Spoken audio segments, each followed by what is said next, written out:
glitter overlays using Photoshop. So I'm going to show you how I add these. First, make sure that you have your backdrop smooth. If you have not watched that video, if you don't know how to do it, there is a video shared here on how to smooth your backdrop first, because it's going to totally change the way that your overlays look.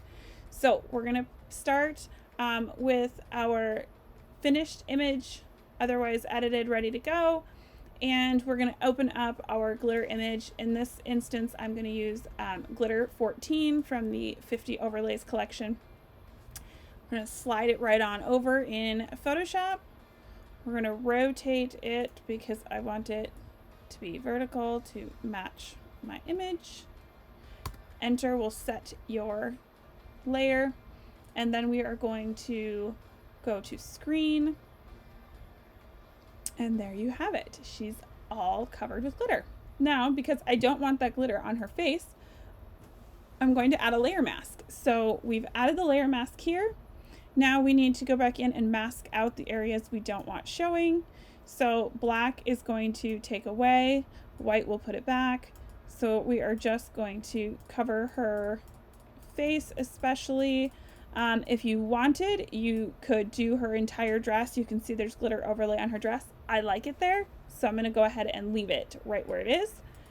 And then just to make sure that I've got everything, edited in where I want it, I'm going to click Option, click on my layer mask, and I can see that she is solidly masked out over her face, which is what I wanted. So now she's ready to go, and we are going to then be able to flatten the layers. Just because I want an extra pop, I'm going to show you one of my favorite actions. I can share the link for that as well if you don't have these.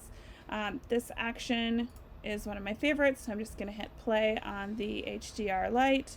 As you can see, she's again really sharp, so we're going to have to go in and mask that out. So we're going to use the layer mask once again and the black brush, and we can zoom in to her, and we can take out just the extra texture on her skin, or you can take out all of the extra using it over her face, but I'm just going to take it off of her skin kind of carefully here, masking through. I'm doing it kind of fast for the video, but you can see where we're going with that. Make sure, of course, if you use the layer mask like this, that you are not taking away from any of the features if you want those to remain sharp. And then a lot of times when we use the HDR, you're going to end up with overly textured arms, so you'll either need to go back and smooth or remove the texture depending. So in this case, I'm simply removing it, and there she is, our finished glitter image. Now if you wanted a little more glitter, just to show you some fun, we're going to add one more glitter to this. So this is number 50 out of the 50 glitter collection. This time I want the glitter to be more to the top, so I'm going to flip the vertical, but keep the picture horizontal.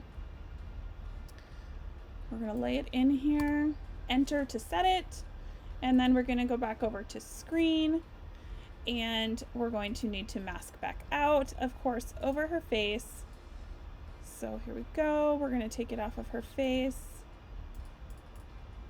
And I'm just going to show you a couple little tweaks you can do here with these layers, just to show some difference. One more time, I'm going to option and click on her, and see I missed part of her face, which would be a really big deal later, right? So this is a great shortcut to make sure that you've gotten all of it masked out solidly on the areas you need. So I love that. She looks great. I feel like the glitter is a little bit yellow. It's a little bit bright. So I'm going to show you how to make a couple of adjustments and tweaks on these. So we're going to go to that layer. If you use Command U, which I think it's Shift U on a PC, you can change the saturation of this, so we can change that a little bit. You can tweak the coloring if you wanted to make it colorful. So I'm just going to hit cancel and start over. So Command U, and then I'm just going to lower that saturation a little bit, just so it's not quite so bright yellow. In this situation, Mom had asked for gold glitter, so we did use gold during her shoot, so it's super realistic to what we had happening. And then I'm going to just change the opacity of that down, just because I want it to be a little less stealing from her. So we're going to go down to 48, and then to blend out a little bit right here, I think I'm going to put on a little bit of a layer mask right at the bottom, just so that way kind of creates a little bit of a softer diffusing out towards the bottom. And there we go. All right, there we have it. So now we have taken her from our very beginning, where she was with a not perfectly smooth backdrop, and then we have created the backdrop smooth and then added glitter. So she's got a whole bunch of pop, a whole bunch of sparkle. All right, can't wait to see what you create. Make sure you share too your images here, so that way everybody can see what you're doing with the tools that we're giving you. And let me know if you have any other questions. I'd love to help.